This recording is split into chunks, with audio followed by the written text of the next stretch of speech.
Hello, it's just David here with my weekly message. If you wanted to cause controversy in, the Middle Ages, perhaps, in any university in Europe, one of the questions you could have gone and asked was if human beings hadn't fallen, if Eve hadn't sort of tempted Adam with the apple, um, would Jesus Christ still have come as the Word made flesh? To put a bit of flesh on the bones of that theological debate. In other words, is it because of the fact that we're fallen and sinful and sort of a drastic kind of evil has entered the world that we need sort of God to come and rescue us? This is a kind of rescue mission in Jesus. Or is Jesus coming simply, part of God's plan for the universe, that even if we were still in that sort of blessed state of the Garden of Eden, then God might still have come as Jesus as an expression of his love for us. As I say, a great debate in medieval universities, probably not much debated on the Clapham Omnibus today. And I just use it as an opening, really, because, of course, in a sense, it's so irrelevant. I mean, the fact is that we have fallen, and therefore we need to be somehow helped or restored, or whatever word you want to use. I say all this for two reasons, really. Firstly, because we're coming towards the events of Holy Week and Easter, and particularly on Good Friday, when we think about these things, then this becomes sort of very much the forefront of our minds. On Good Friday, we particularly think about Jesus on the cross, confronting the forces of evil and of death, and knowing the sin of humanity laid upon him who was perfect and dying there and again the church has used different descriptions, perhaps as a sacrifice for those sins, as redemption for those sins, as a ransom paid for those sins. As I say, various ways of interpreting, but the point that somehow our relationship with God has been broken through sin, and somehow it is reconciled and healed through Jesus Christ. One of the kind of corollaries of that is that basically we can't save ourselves.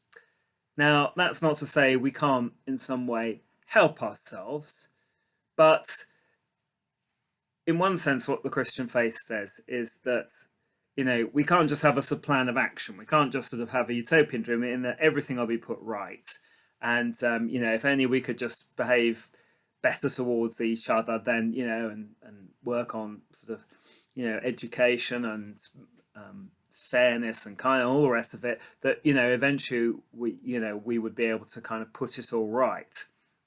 Not because those things aren't good and worth doing, and if you like, point the way. It's just that in a sense we can never get there without God's help and intervention in Jesus. There is, much as we much regret it, there is sort of sin and evil in the world, and that I think one of the things that the 20th century told us is to beware of utopian dreams.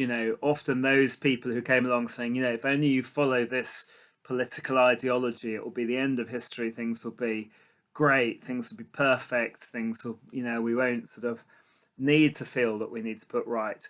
I think all those things have disappointed and continued to disappoint. And this is, a feature of politics, isn't it? Because each political party, whichever one, tends to say, vote for us and the whole world, how it will be brilliant.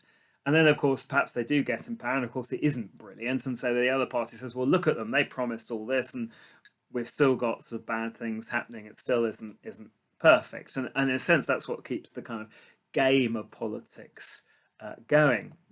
Much better, if I was leading a political party, which thank goodness I wouldn't. If you get in and you say, well, I'm hoping to make things marginally better and at least not make things worse, you probably wouldn't get very many votes. But probably that's the truth of things, that human programs might, well, can and do, but help make things marginally better, but they're not going to solve everything, and we can't solve everything on ourselves. That's the kind of radicalness of evil that it is in the world, and that ultimately, in the end, only God has the power to confront it and to put it right, at most terrible cost, of course, on Good Friday. And that's what we're thinking about, and that's what we're, in a sense, celebrating. I mean, it's Good Friday. Often people in school ask, well, why is it good if Jesus died? Actually, it's probably because it's God Friday that's got changed to Good Friday. But of course, there is a sense in which it is good news for us that Jesus, in his act of self-giving on the cross, rescues us from sin and death. I mean, that lies at the heart of our faith. And then at Easter, we celebrate that victory. But at the same time as celebrating Easter Day, and this is one of the things I sort of worry about, that we go too quickly from sort of, the trouble is, if you just do kind of Palm Sunday and Easter Day, you get Jesus, Hosanna in the highest, being sort of way, he's doing really great, he's coming into Jerusalem, isn't it lovely, he's riding on a donkey and everybody's celebrating.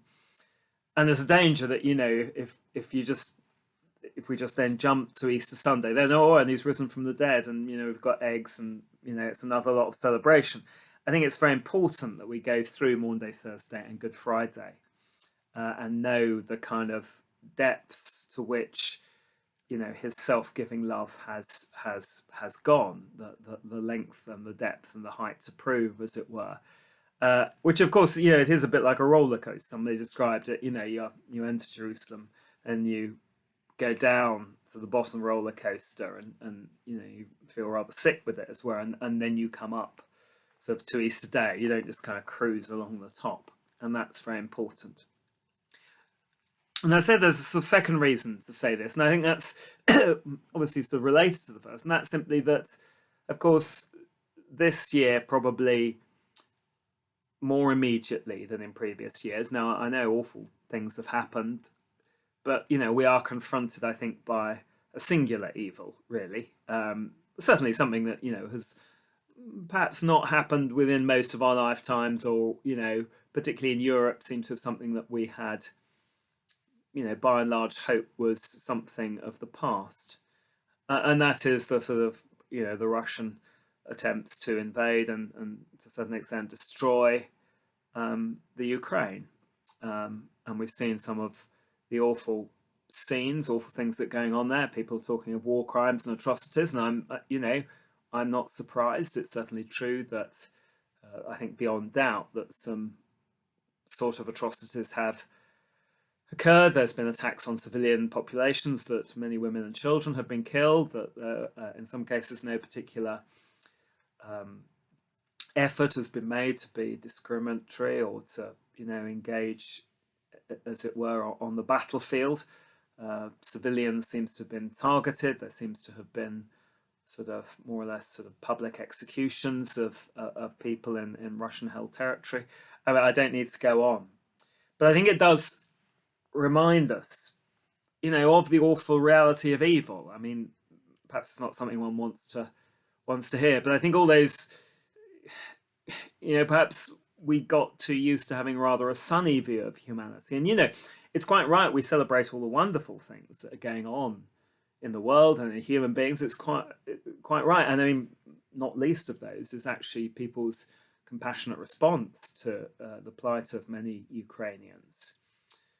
But I think, on Good Friday, we take the bull by the horns. We admit that there is real evil in the world, that human beings are able to do just terrible things, and to do it with a sort of callousness that we perhaps hoped was no longer a feature of European life.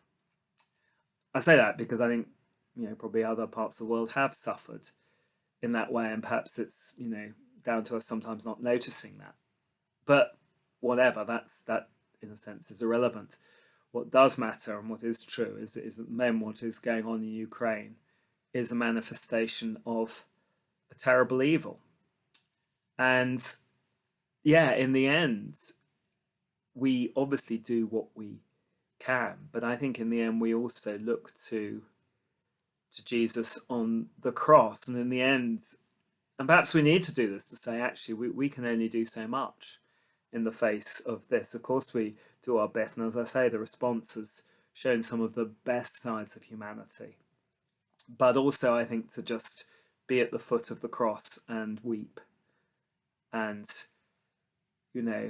be there and watch at the foot of the cross as that great symbol of God taking sin and death and evil upon himself and paying the price in his body for what we have done. And I think that's a sobering reflection, perhaps, but I think one that we need on Good Friday, to know the reality and the awfulness of evil in this world. Thank you.